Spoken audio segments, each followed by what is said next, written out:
আমি দেশে ফিরলে জনসমাগমের জন্য ঢাকা শহর অচল হয়ে যেতে পারে। আমার জন্য বাংলাদেশের মানুষের ভালোবাসা ও সমর্থন এতটাই বেশি, আমি দেশে ফিরলে ব্যাপক গণজোয়ার তৈরি হবে।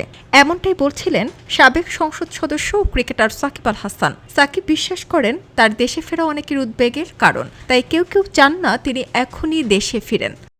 সাকিব আরও জানান, তিনি আশাবাদী খুব শিগগিরই দেশের পরিস্থিতি স্বাভাবিক হবে।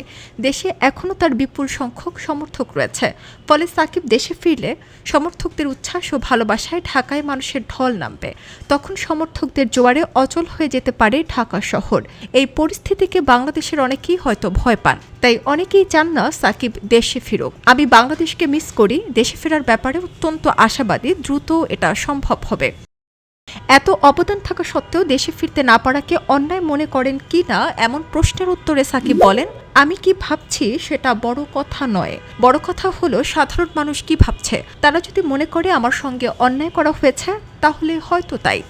তবে আগামী কয়েক মাসের মাঝে দেশে ফেরার সুযোগ তৈরি হতে পারে বলে মনে করছেন সাকিব। দেশে ফিরে তার বিরুদ্ধে থাকা মামলাগুলোর আইনি প্রক্রিয়ায় অংশ নেবেন ও আদালতে নিজের অবস্থান তুলে ধরবেন। সবকিছু অনুকূলে থাকলে বাংলাদেশের জার্সি গায়ে মিরপুর মাঠ থেকে আন্তর্জাতিক ক্রিকেটকে বিদায় জানাতে চান সাকিব। দীর্ঘ ক্যারিয়ারের সমাপ্তি তিনি দেশের মাটিতে ভক্ত সমর্থকদের সামনেই করতে চান।